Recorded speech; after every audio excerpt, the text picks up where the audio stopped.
Yo, what's going on, family? How y'all doing? Now I know a lot of people who really want to buy a home, right? Say if it's a lot of people that truly trying to get into a house.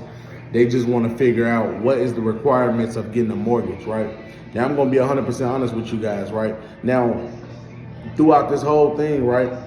When I was talking to the banks and everything, honestly, it's extremely easy to get a mortgage because right now, I personally just applied for a mortgage and the requirements is really easy. They really said like, I want to say 580 to even qualify for a mortgage.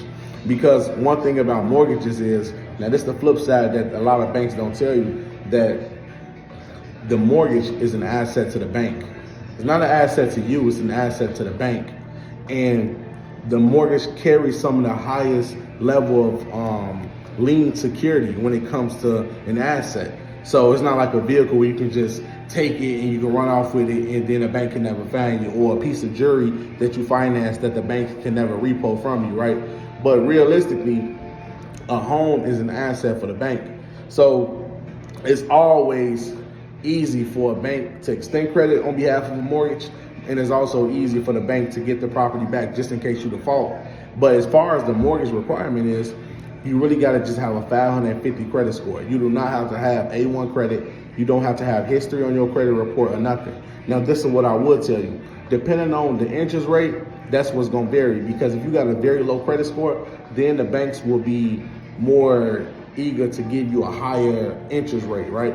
So if you want the best interest rate, let's say something under 6%, then you will have to have over a 750 or 720 credit score at least to even qualify for a cheap, interest rate on a mortgage. So that's why it's very important to understand this, guys. If you guys really want to learn how to go ahead and go about getting approved for a mortgage, it just depends on what type of mortgage you're looking for. So I'm gonna say VA loans, right? If you're a veteran, FHA loans. These are be like loans from the government and everything like that, and you pretty much can get a very good APR with FHA loans, right? You got conventional mortgages. Now they are a little bit more strict because these are private lenders that are extending credit to you, right? So me personally, I would never deal with a conventional mortgage, but I would deal with an FHA mortgage. I would deal with something like a credit union or something like that. I really wouldn't deal with traditional banks as much as I would with credit unions, because credit unions will work with you, and you can even get mortgages with 100%, that's 100% financed, or you can get a mortgage with at least a 3% down payment.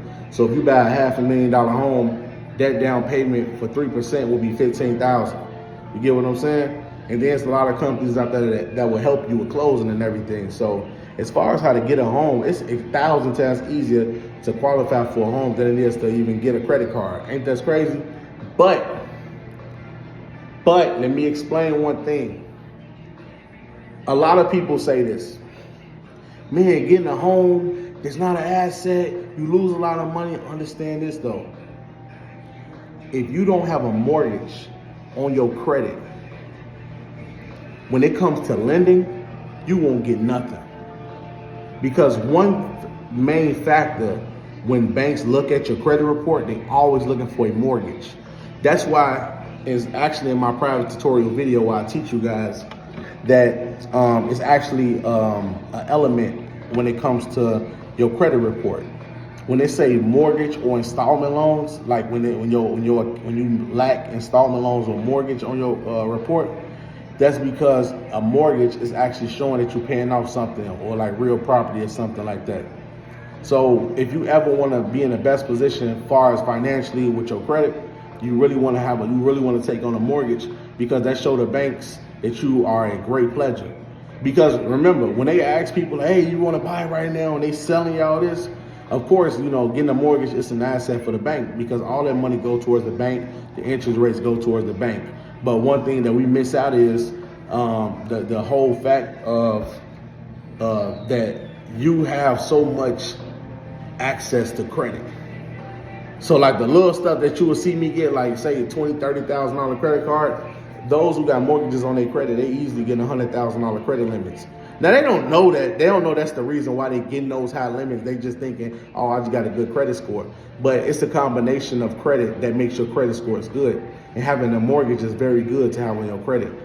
Even though it's a lot of debt, it's still an asset to any bank, because by you paying off a $400,000 or $500,000 mortgage, if you ever go into a bank, let's just say if you got a business, right, and you had the business for 7 years, and you go into a bank and you say, hey, I want to borrow say if I want to borrow $200,000. Now it's different from a person who don't have no mortgage on their credit asking the bank, and they can have A1 credit and the bank can shoot them down, but they'll see a mortgage on your credit and want to give you that amount just off the strength of you paying back a $500,000 home, because it's way more security to the bank. The bank look at security. Are you a high risk factor? If you got a mortgage, if you got an equity line of credit or a home equity line of credit, and you got those on your credit report, they look at you as a secured borrower. And that's what banks want to extend credit to, it, secured borrowers, when it comes to lines of credit and everything like that. So don't always think, that it's only a bad side to a mortgage. Really, the gates open up in so many ways, So for the most part is to qualify for a mortgage, you'll really need like a 550 credit score. Of course, you gotta have 2 years tax returns, and you gotta have a valid social. Now, I know a lot of people who've been watching me, they was like, hey, can I get a mortgage with my EIN number or a CPN number, right? Now, most mortgage lenders does run SSA verification. That's most banks. That's something outside of my control. Yes, most banks run Social Security Administration. Now, if you sneak through the cracks and got it, go ahead, but you will still need to file taxes on behalf of your EIN number. And the way you do that, I ain't even come out with a video on that. I can show y'all, but that's a whole nother conversation. But as far as how to get a mortgage, yes, it's extremely easy. It's not hard, it's not difficult, it's not complex at all, really. So 550 would be the starting rate and the starting amount that you'll need for your mortgage, like far as credit. And also, collections doesn't matter if they hospital collections. Now, if you got hella collections like student loans, that's over 30, 40,000, they're not gonna give you a mortgage. But if you got like a hospital bill, $1,000 hospital bill, like I had on my credit, they're gonna look past that, because the bank's gonna look at your debt, right? It's gonna look at all the bad debt. So if you got a student loan for $90,000, they ain't gonna wanna give it to you, unless it's in deferment. If it's in deferment, you good. But if it's not in deferment, if it's actually went to collections, that'd be a different story. So look out for that. All right, I'm out.